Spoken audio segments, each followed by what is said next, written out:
Welcome to this deep dive. Okay. Today we're exploring the life of Daniel Suelo, a man who chose to live, well, without money. We'll Interesting. be drawing from The Man Who Quit Money Okay. from Mark Sundin. Yeah. Um, it's a pretty fascinating look at Suelo's motivations, Yeah. his experiences, and, what his choice might say about our own relationship with money. Oh, absolutely. Yeah. I mean, it really makes you think. It does. It's a perspective that forces you to kind of confront your own assumptions about, well, everything, really. Yeah, sure. Yeah. So Suelo, back in 2000, Hmm. he was 39 at the time. Okay. He decided he was done with Oh, money just like that. really? He left his last $30 in a phone booth and walked away. Yeah. That's incredible. It is. What's really remarkable is that this wasn't like a rock bottom situation for him. Right. Suelo had a college degree, Oh, wow. came from a good family, Hmm. no history of like mental illness or addiction or anything like that. So this was a deliberate choice. Yeah, totally. Right. A philosophical choice. Right. And it's not even about like deprivation for him. Right. Suelo actually thought he could live a more abundant life Oh, without money. interesting. The author Mark Sundin actually knew Suelo before this radical shift. Oh, really? Yeah, they were both part of this kind of alternative scene in Wow. Moab, Utah. Hmm. But Sundin ended up going for, a more traditional life. Right. He even talks about enjoying kind of a level of financial stability, Yeah. whereas Suelo took this completely different path. Huh. So years later, Yeah. they run into each other Okay. at a supermarket in Moab, Hmm. and Sundin has this really visceral reaction to Oh. Suelo's appearance. Uh-huh. He even fixates on his, rotting teeth. Oh. It's really intense. Yeah. Yeah, it's interesting how Suelo just being there Right. seems to challenge Sundin's choices, Yeah. the comfortable life that he'd built for himself. Yeah. And it triggers this judgment, almost disgust, Yeah. despite Sundin being intellectually supportive Right. of voluntary poverty. It really highlights, I think, that gap Yeah. between, what we believe and how we actually react when we're confronted with someone living so radically outside the norm, Absolutely. It's like that cognitive dissonance Right. becomes really apparent. Yeah. It's something Sundin grapples with throughout the book. Yeah. And it forces him and us, the readers, to confront those contradictions within ourselves. Exactly. Yeah. So, okay. Yeah. Suelo ditches money. Hmm. How does he even live? Where does he sleep? Well, his primary home ends up being this series of caves near Arches National Park. Oh, wow. Okay. And he basically turns these caves into a pretty surprisingly comfortable dwelling. Yeah. Considering, he has no money to buy materials or tools or anything like that. So he's not just roughing it out there. Yep. No, not really. He's very resourceful. Okay. He chips away at the rock to make a flat bed, uses discarded materials for bedding, even builds stoves out of tin cans. Wow. It's really a testament to human ingenuity Yeah. and adaptability, I think. Yeah, it makes you think about how much we rely on modern conveniences, Right. when there might be these simpler solutions all around us. Yeah, exactly. We kind of take for granted Yeah. the skills and knowledge that would allow us to, live more closely with nature, I think. Absolutely. But what about food? Was he just wandering around foraging for berries all the time? Well, foraging was part of it, sure. Okay. He would eat cactus pods, yucca seeds, wild plants, watercress from the creek, things like that. But Okay. his main source of food was actually Oh. dumpsters. Really? So he was going through the trash. He was. Wow. And the book actually brings up something really important here. Okay. It cites this statistic that Americans throw away something like 40% of their food. That's a lot. It is. And a lot of it's perfectly good, Yeah. still edible. Right. Suelo saw dumpsters not as, something disgusting, Mm-hmm. but as this source of abundance. That is a very different way of looking at things. It is, yeah. It's a symptom of our consumer culture, I think. Yeah. We're constantly being told Yeah. what's new, what's trendy, what we need to buy, Hmm. and we kind of lose sight of the value of things, Yeah, for sure. including food, I think. Absolutely. But Suelo wasn't alone in this, right? Right. He wasn't. He mentions other dumpster divers. He did. There was a whole network of people, Okay. almost a subculture, Yeah. who saw this wasted food as a resource. Huh. There's even this story in the book about Yeah. Suelo getting a call late at night Oh, from a friend who'd found 70 pounds of bananas in a dumpster. 70 pounds. 70 pounds of bananas. That's a lot of bananas. It is. Wow. And they go on this midnight mission to retrieve them, talking about how everything happens for a reason. Okay. Like it's all part of some grand plan. That's really interesting. It is. It's this bizarre mix of practicality and spirituality. Yeah, for sure. And that tension between those two things really runs throughout Suelo's story. Yeah. This seemingly random, chaotic way of life is actually driven by a very specific set of beliefs. Yeah. Yeah, right? Yeah. So, speaking of beliefs, Suelo, he didn't start out living in caves and scavenging for food. Right. He had a pretty devout upbringing. He did, yeah. He grew up in a Plymouth Brethren family. Okay. Which is a very strict Christian sect. Yeah. Known for their literal interpretations of the Bible. So fire and brimstone. Yes, exactly. End of days kind of stuff. That's it, yeah. Talk of the rapture, the importance of faith, living a pure life. Okay. His parents were incredibly committed to their faith, even though it meant, struggling financially. Wow. Yeah. That sounds pretty intense. It was. And there's this interesting detail about his parents. His father was this itinerant, restless kind of guy who worked all sorts of jobs, whereas his mother was more contemplative, musical. Huh. Almost like Suelo kind of inherited aspects of both their personalities. Right. Yeah. Yeah, it's like he got that kind of nomadic, restless spirit from his father. Yeah. But also this deep kind of, contemplative side from his mother. It makes sense given his, lifestyle and his interest in philosophy and spirituality. Definitely a connection there. Yeah. And, the Plymouth Brethren's belief that they were the only true Christians. Right. This sense of being like a besieged minority, that definitely had an impact on Suelo's worldview as well, I think. Yeah, it's like that sense of being different, of not quite fitting in. Right.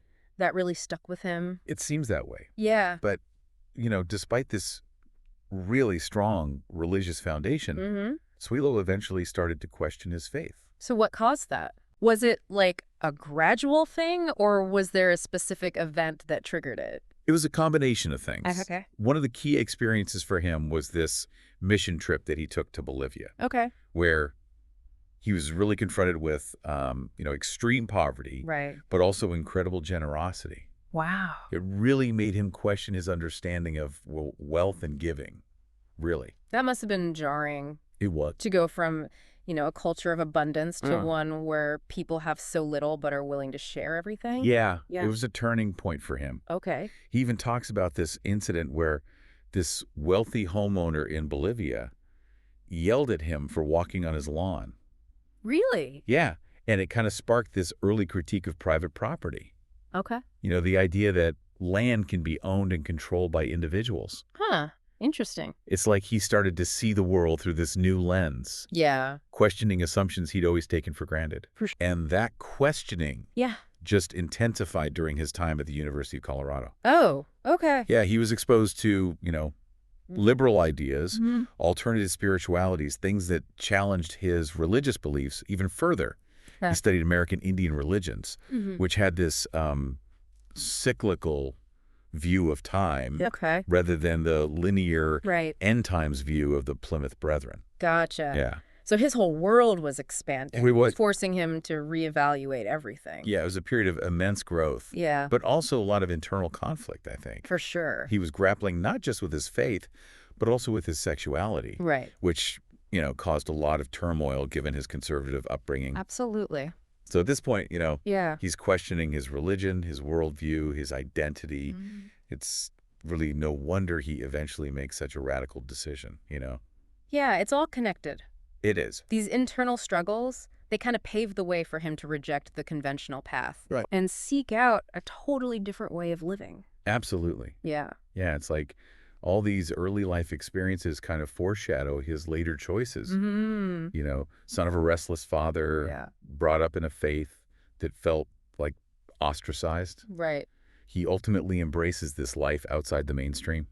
Totally. There's definitely a thread running through it all. And we haven't even touched on his struggles with relationships, which also kind of played a role in shaping his outlook. Yeah. The book talks about his first love being his straight best friend, Damian Nash. That unrequited love, I think, really speaks volumes about Suelo's, yearning for connection. Right. But also his acceptance of things not always going his way. Yeah. It's like a foreshadowing of the challenges and maybe even the solace that he'll find in a solitary lifestyle. For sure. And it wasn't just this early heartbreak either. Right. He later has this really tumultuous relationship with a man named Matthew, which ends pretty badly when Matthew reveals he's not actually gay. Oh, wow. That kind of betrayal must have been incredibly painful. It definitely shook him. Yeah. It made him question, Yeah. why he was investing so much in romantic love. Something that just seemed to bring him more pain than happiness. Right. And you see this theme kind of emerge again later with his unrequited feelings for Cody, this much younger, straight man. The book mentions Suelo using the word refined. Oh, yeah. To describe the kind of partner he was looking for. And it's interesting because that word refined, it seems kind of at odds with his moneyless, cave-dwelling lifestyle. That's a great point. But his idea of refinement wasn't about material possessions or social status. Right. It was about finding someone self-sufficient, comfortable with simplicity. Okay. He even compared it to ore being refined through fire.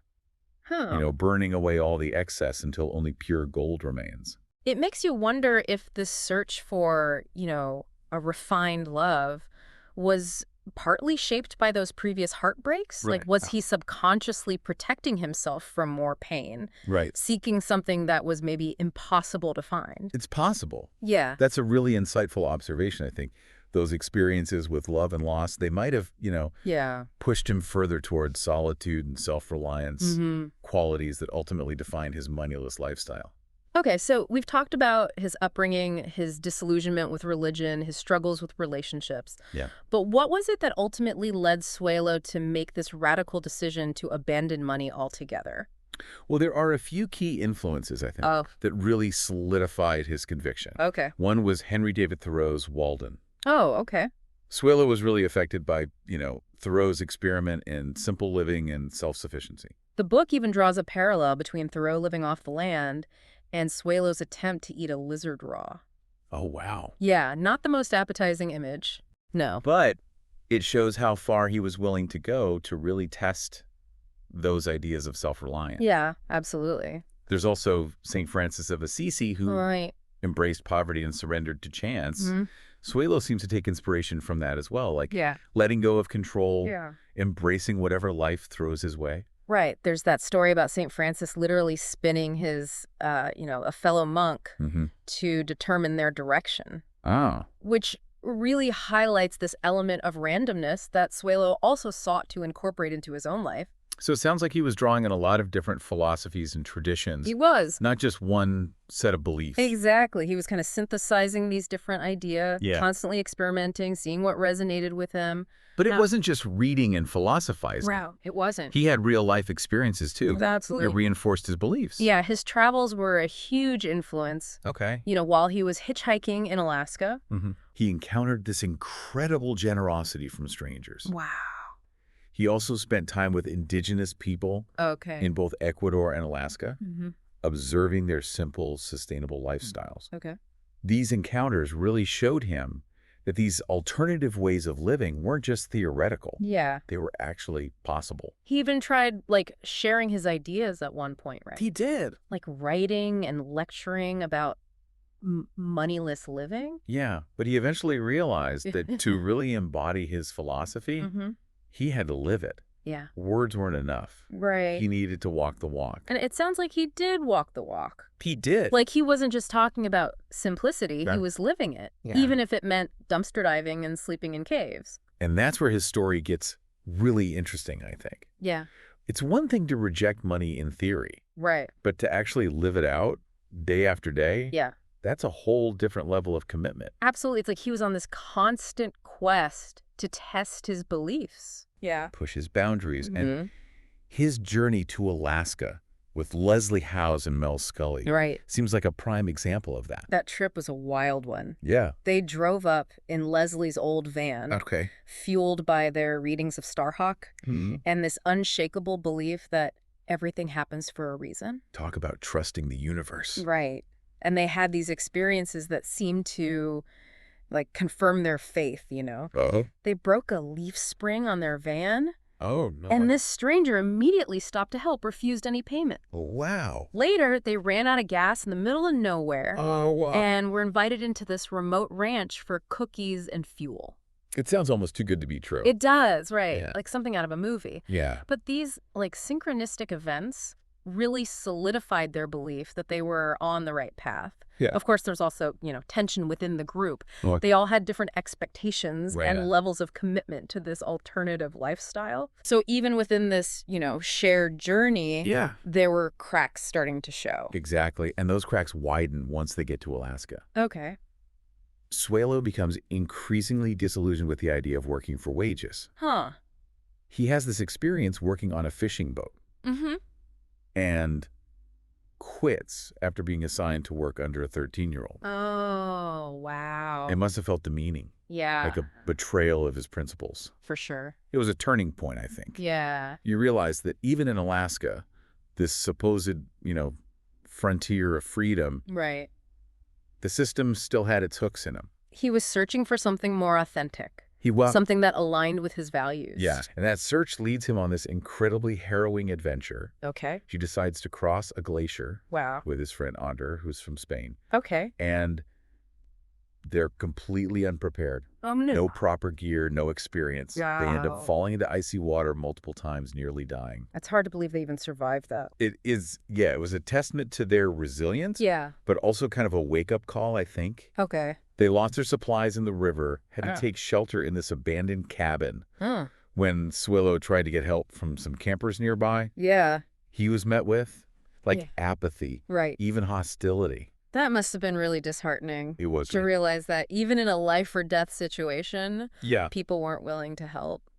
It definitely reinforced his distrust of conventional society. Mm-hmm. This idea that people were more concerned with their own comfort than with helping others. Yeah. He eventually does get help from the owner of a lodge, Okay. but the experience definitely leaves a mark on him. It's like all these experiences, Yeah. both positive and negative, Yeah. are pushing him further and further away from mainstream society. They are. Yeah.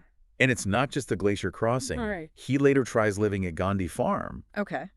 this community based on self-sufficiency and nonviolence, Mm. but he finds it too rigid, too controlling. Ah. He's disillusioned by the rules, the atmosphere, Yeah. feeling like it's not the true freedom he's seeking. So it seems like he's constantly testing these different models, He is. these different ways of living, Yeah, but none of them quite fit. exactly. He even travels to India and Thailand, Wow.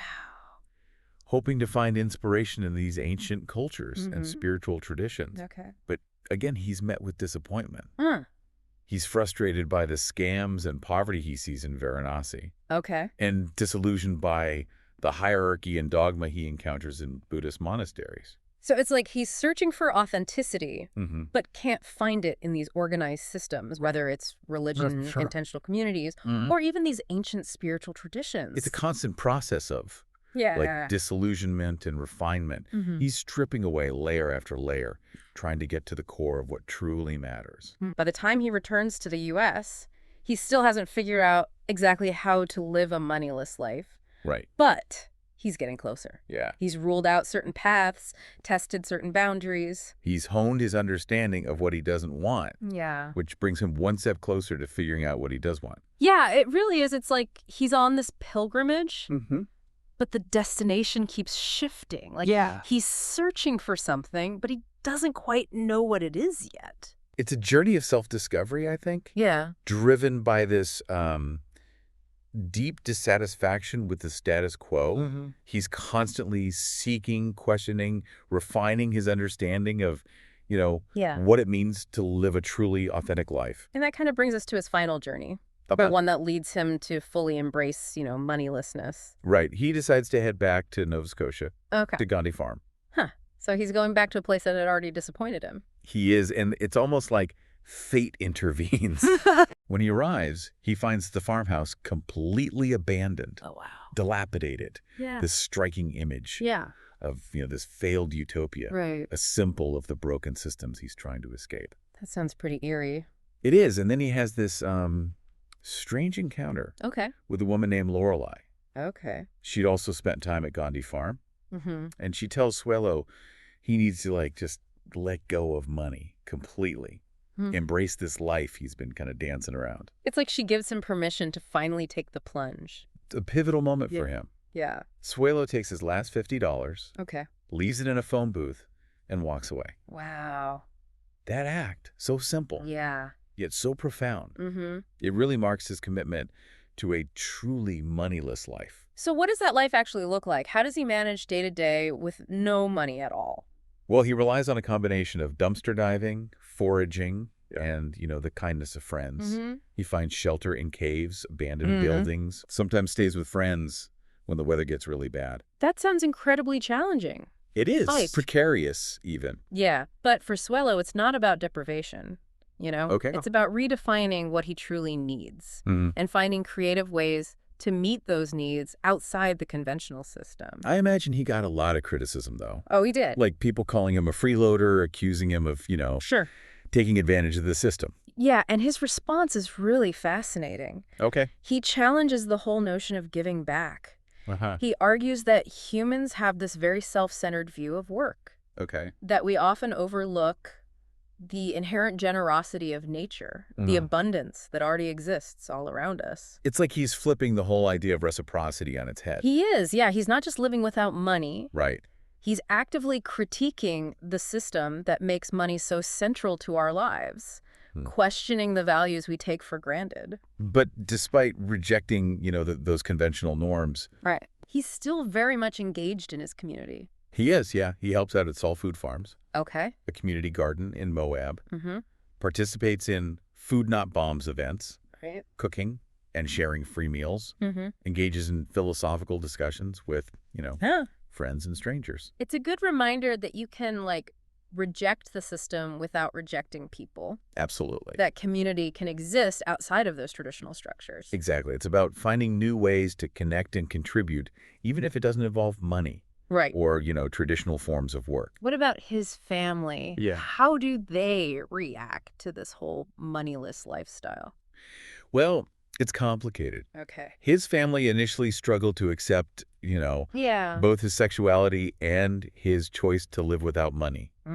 They saw it as extreme, impractical, Right. even dangerous. Yeah. But there's this underlying current of love and support, Okay. even amidst those disagreements. It sounds like a familiar struggle. For anyone who's chosen a path outside the norm, Sure. you're challenging your family's expectations, even if they love you. Absolutely. And the book kind of reveals those complex dynamics through these really poignant anecdotes. Okay. You see his parents' devastation when they learned about his suicide attempt earlier in his life. Wow. You see their willingness to, help others in need, which reflects this, deep-seated compassion that runs through their family, Right. even if it clashes with their more traditional values. It's a reminder that families are complex, They are? that love and acceptance don't always come easy, Right. but they're often there beneath the surface. Exactly. And that complexity extends to how others view Suelo's choices as well. Okay. His former professor, Brian Mahan, sees his moneyless life as this, deeply moral act, almost a modern-day sainthood. It's fascinating how different people interpret his choices so differently. It is. Some see him as a freeloader, others as a saint. It really speaks to the power of perspective, I think. Yeah. Mahan admires Suelo's commitment to living his beliefs, arguing that society needs more people who are willing to challenge the status quo, Right. to prioritize, spiritual values over material wealth. And Suelo even calls himself a missionary to the Christians, He does. urging them to live up to the core principles of their faith. Yeah, he feels that many Christians have become so focused on dogma and the afterlife that they've lost sight of, Jesus' teachings about simplicity, Right. non-possession, love for one's neighbor. It's a provocative statement, It is. challenging people to examine their own beliefs and actions. It brings us back to that core question. Yeah. If money is truly just a social construct, as Suelo believes, Right. what would it take for us to question its hold on our own lives? The book ends with Suelo and the author returning to the site of Suelo's suicide attempt. Yeah. It's this powerful moment of reflection, It is. a testament to how far he's come. He's found meaning and purpose in this moneyless life, Yeah. even though he believes that his path is guided by a force beyond his control. Huh. He views free will as an illusion, Okay. which adds another layer of complexity to his story. It's a lot to unpack, but that's the beauty of a deep dive like this, you know? It is. It challenges us to think differently about the world, question our assumptions, consider alternative ways of being. Suelo's story is a reminder that there are other ways to live, Yeah. other ways to define success and happiness. For sure. And whether we agree with his methods or not, Right. his commitment to his beliefs is undeniable. It's a challenge to us all to examine our own values and ask ourselves what truly matters. Well, thanks for joining us on this deep dive into the life and philosophy of Daniel Suelo. It's been great. It's been a fascinating exploration of one man's radical choice. Absolutely. And what it reveals about our own relationship with money, work, the meaning of a good life. It's a story that stays with you long after you finish reading it. Yeah. And hopefully it sparks the curiosity to, continue exploring, questioning, and seeking out new perspectives.